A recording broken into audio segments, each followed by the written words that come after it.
Olá, neste vídeo nós vamos estudar a teoria da firma. Anteriormente nós estudamos teoria do consumidor. Vimos que na teoria do consumidor a unidade principal é o próprio consumidor. Essa teoria do consumidor ela se preocupa em estudar justamente o comportamento da unidade do setor de consumo, que é esse consumidor. Na teoria da firma, a unidade do setor da produção, que é a própria firma, é o objeto de estudo.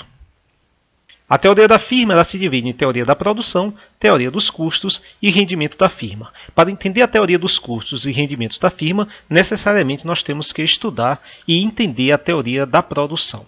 Alguns conceitos básicos são relevantes. Primeiro, temos que entender o que é firma. A firma é a unidade técnica que produz bens. Tanto pode ser uma empresa do setor primário, uma empresa do setor secundário ou uma empresa do setor terciário. Tanto pode ser uma empresa, uma indústria, pode ser também um comércio ou pode ser qualquer serviço. Fator de produção. Fator de produção são os bens ou serviços transformáveis em produção. Esse fator de produção é qualquer componente que entra na produção de um bem. Esses componentes podem ser tanto primários, quando eles não são produzidos por outra empresa, ou pode ser secundários, quando a existência deles deriva do processo produtivo realizado por alguma empresa ou firma. Outra definição é produção. A produção é a transformação dos fatores adquiridos pela empresa em produtos para venda no mercado. A função de produção é a relação que mostra qual a quantidade obtida do produto a partir da quantidade utilizada dos fatores de produção. A função de produção está relacionada diretamente com o produto obtido a partir da combinação de fatores de produção. O processo de produção, diferentemente, ele é a técnica por meio da qual um ou mais produtos vão ser obtidos a partir da utilização de determinadas quantidades de fatores de produção. A diferença entre os conceitos de função de produção e processo de produção é extremamente sutil. O processo de produção, na realidade, indica quanto de cada fator se faz necessário para obter certa quantidade de produto. Já a função de produção indica o máximo de produto que se pode obter a partir de uma dada quantidade de fatores mediante a adequada escolha do processo de produção. Então, como vemos nesse diagrama, o processo é a forma como se combinam os fatores de produção e o resultado disso aí é dado pela função de produção. A função de produção pode ser representada matematicamente como uma função de Q em função de x1, x2, x3, xn, onde cada x representa um fator de produção. Simplificadamente, como nós não vamos trabalhar com vários fatores de produção, e a própria economia trabalha com modelos econômicos simplificados, reduzidos, nós vamos trabalhar sempre com dois fatores de produção, x1 e x2, sabendo que todos eles são maiores que zero, ou seja, todos são variáveis positivas.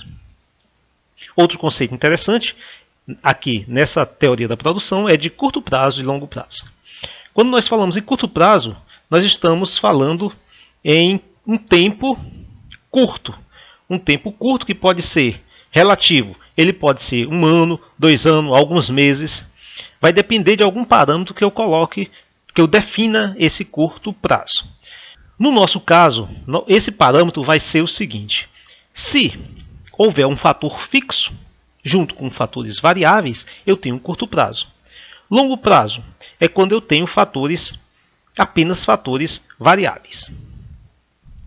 Essa diferença é bastante lógica. Imagine que eu tenha dois fatores de produção. Eu tenho uma propriedade, vamos supor que eu tenho uma propriedade e que estou produzindo algum bem nessa propriedade. Supondo que eu produzo arroz aqui. Então, para produzir arroz, eu tenho mão de obra, que é um bem variável. Essa mão de obra está aumentando à medida que minha produção, à medida que eu estou necessitando produzir mais. Então, a mão de obra seria um x1, um fator variável, e a minha terra é o outro fator. A terra aqui é um fator x2, seria um fator fixo. No primeiro ano, você produz naquela propriedade. No segundo ano, você continua produzindo na mesma propriedade, mas vai chegar um momento que seu lucro vai aumentando e você vai necessitar produzir mais. Ou então, caso isso não aconteça, você vai ter sempre um limite de lucro. Seu limite de lucro vai ser limitado pelo tamanho da sua propriedade. Então, para você aumentar o seu rendimento, você vai ter que aumentar o tamanho da propriedade. Então, o que eu defini curto prazo é esse período em que eu obtenho lucros, que eu formo capital para investir, para comprar uma propriedade maior. Então isso geralmente você leva algum tempo, e esse tempo que você leva para aumentar a sua propriedade é chamado de curto prazo. À medida que essa propriedade aumenta, se ela aumentar, vamos supor, a cada 5 anos você comprar um pouquinho mais de terra, então a sua terra ela vai ser considerado um fator variável se você pensar em longo prazo. Então, na análise de curto prazo, nós temos um fator variável e um fator fixo. A quantidade do produto que se obtém da utilização do fator variável, mantendo-se fixa a quantidade dos demais fatores, eu chamo de produto total do fator variável. Graficamente, representando isso graficamente, eu vou ter o seguinte. Inicialmente, lembre-se da propriedade que produz arroz. Inicialmente você não produz nada e não tem nenhuma mão de obra, é claro. Então, à medida que você vai aumentando, à medida que você contrata alguém, compra sementes, você vai aumentando sua produção. À medida que aumenta a produção, você vai investindo mais, contratando mais gente. Só que chega um ponto que seus custos ficam muito altos. Seus custos ficam muito altos, para aquela propriedadezinha vai haver um limite de produção. E com o tempo, sua produção começa a cair. Seus custos se tornam muito altos e sua produção, sua quantidade produzida se reduz. Então, sua quantidade produzida se reduz. Então, isso com o dado x2, 0. Se você aumentar, se agora a sua propriedade aumenta, você vai ter agora uma nova curva com um novo x2. Então, suponha agora que eu tenha um novo x2, um novo tamanho de propriedade. Então, obviamente, a sua curva vai se deslocar e vai ter um leve aumento. Mas também ela vai chegar a um limite em que sua produção vai decrescer. Ela chega a um limite que ela não aumenta mais e começa a decrescer. Isso para um x2, 1. E assim sucessivamente. Para um x2, 3 vai acontecer a mesma coisa.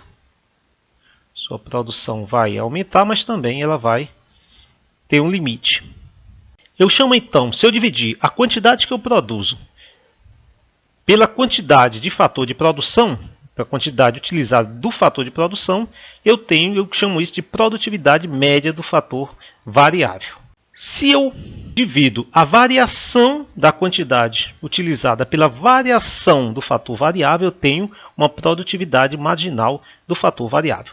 Lembrando sempre que na economia, quando nós falamos em marginal, nós estamos nos referindo a um acréscimo. Então, produtividade marginal se refere a um acréscimo de produto dividido por um acréscimo correspondente aí de fator de produção. Ou, diferentemente, nós podemos o acréscimo, quanto do acréscimo de fator de produção resultou na variação da quantidade produzida.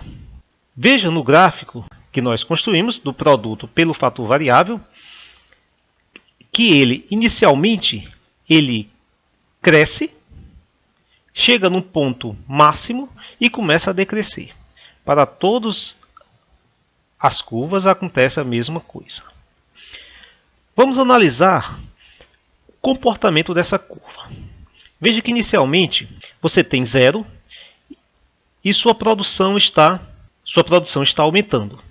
Ela está aumentando inicialmente, ela aumenta a taxas crescentes. Chega no ponto em que ela começa a aumentar, mas a taxas decrescentes. E até se tornar decrescente. Ela não aumenta mais, ela vai diminuir, então ela vai decrescer. Eu chamo isso de lei dos rendimentos decrescentes ou lei da produtividade marginal decrescente. Então, aumentando-se a quantidade de um fator variável, permanecendo a quantidade dos demais fatores fixa, a produção inicialmente crescerá a taxas crescentes, a seguir, depois de certa quantidade utilizada do fator variável, passará a crescer a taxas decrescentes. Continuando o incremento da utilização do fator variável, a produção decrescerá. Vamos analisar detalhadamente a lei dos rendimentos decrescentes. Então eu vou marcar aqui alguns pontos.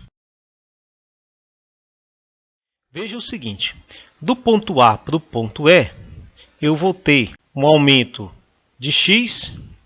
Vamos considerar algo diferentemente, vou considerar então um aumento sempre constante de x1 e ver o que acontece com o aumento de Q. Bom, então agora nós vamos analisar como varia o delta, o Q, com o x1 variando. Então eu coloquei aqui o x1 variando com a mesma proporção, sempre de um mesmo acréscimo, um acréscimo constante. Então eu vou ter no ponto A, do 0 ao ponto A, eu tive essa variação aqui de delta Q. De A para B, a minha variação de delta Q foi essa aqui. Veja que está crescendo a variação de delta Q com relação ao delta X, já que o delta X é constante. Continua até o ponto C, o delta Q continua ainda crescendo. Do ponto C em diante, o que está acontecendo é que o ΔQ ele começa a diminuir. O ΔQ cresce, aliás, a quantidade produzida aumenta, mas o ΔQ ele está diminuindo. Veja que esse ΔQ aqui, olha, ele é menor que o anterior, um pouquinho. Já aqui, ó, já diminuiu mais. No próximo, do E para o F, o ΔQ já reduziu muito. Do EF para o G, do F para o G foi quase que constante. Do G para o H, você não tem mais um acréscimo, um aumento do ΔQ. Agora a variação do ΔQ comparado com ΔX é negativa. Então aqui você teve um decréscimo, menos ΔQ. Então o ponto de máxima eu posso chamar aqui o ponto G. O ponto G é um ponto de máxima. Na realidade, o que eu fiz, quando eu comparo ΔQ com ΔX, eu estou analisando o que é a tangente. Por quê? O que é a tangente?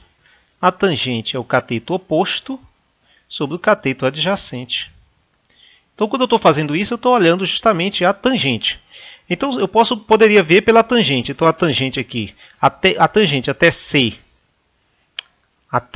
ela está aumentando. A tangente está aumentando. E de C em diante, a tangente está diminuindo.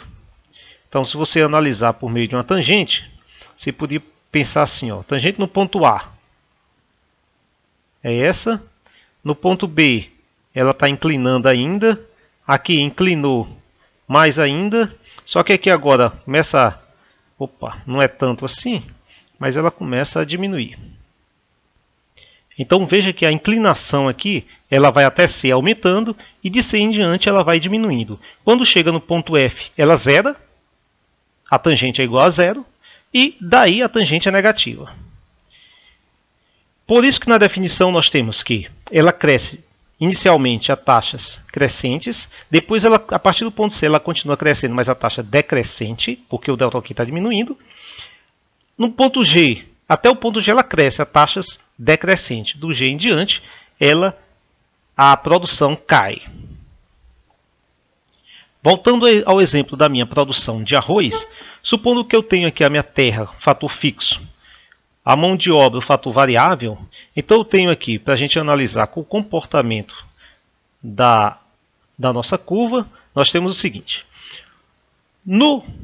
Com a mão de obra 1, eu tenho um fator total um produto total do fator variável 6, depois ele vai aumentando para 14, aumenta para 24, 32, 38, 42, chega no máximo em 44 e vai caindo para 42.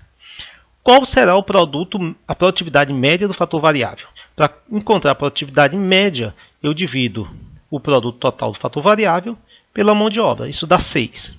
Depois eu divido 14 por 2, dá 7, e assim por diante. Veja que ele atinge o máximo aqui, ó. Atinge o máximo, a produtividade média, e a produtividade média vai caindo. O máximo do produto total é esse aqui, e a produtividade média do fator variável atingiu o máximo um pouco antes. A produtividade marginal é o que? É a variação do ΔQ sobre a variação do ΔX. O nosso ΔX é a mão de obra. Inicialmente eu tinha nenhuma mão de obra. O meu produto também era 0. Então como é que eu faço? Saiu de 0 para 6 e saiu de 0 para 1. Veja que a minha variação aqui é de 1. Sempre a variação na mão de obra é de 1. E a variação inicial é de 0 para 6. Então, se eu dividir essa variação 6 menos 0 dividido por 1 menos 0, isso vai me dar 6. Se eu dividir a variação de 6 para 14, ele aumentou de 8. 8 dividido por 1 dá 8. E assim eu vou fazendo. De 14 para 24, eu tenho um aumento de 10. Dividido por 1 dá 10. 24 para 32 dá 8. 32 para 38 dá 6 e assim por diante. Veja que o máximo dele foi 10. Da produtividade marginal foi 10. Depois ele vai caindo. Veja que ele chega no 0. A minha produtividade marginal chega no 0, quando minha tangente é 0. E ela vai ficando negativa. A produtividade média não se torna negativa. Vamos representar isso graficamente. Então eu tenho a minha produtividade média. A minha produtividade média, se eu voltar aqui, olha, ela chega a um ponto máximo um pouco depois da minha produtividade marginal. Eu vou desenhar inicialmente a produtividade marginal, fica mais fácil. Então, a produtividade marginal. Vamos lá. Então, onde é a produtividade marginal, ela vai se tornar 0. Ela se torna 0 no máximo. Então, o máximo meu é esse ponto aqui, ó. Esse é o máximo. Então, a minha produtividade marginal vai ser 0 quando o produto total é máximo. Então, aqui, ó, aqui é 0. Quando é que a minha produtividade marginal é máxima? Ela é máxima quando a tangente muda de sentido. Ela estava aumentando e depois ela começa a diminuir. É nesse ponto aqui, ó. Aqui ela cresce a taxa crescente e depois ela vai crescendo, mas a taxa decrescente. Então aqui, esse ponto aqui é o ponto de máxima da produtividade marginal. Então eu posso desenhar essa curva assim. Ela vai ao máximo. Depois ela vai caindo 0 e se torna negativa. Então esse ponto aqui é o ponto de máxima. Esse aqui é a minha produtividade marginal, que é o ΔQ por ΔX1. E minha produtividade média? Minha produtividade média ela vai ser máxima um pouco depois. E então ela seria mais ou menos assim. Vamos supor que a produtividade média fosse máxima nesse ponto aqui. Então ela vai. Então minha produtividade média ela vai ter um máximo. Vamos supor o máximo dela aqui. E aí ela vai diminuir. Só que ela não chega a ser 0. Então isso aqui vai ser o Q dividido por x1.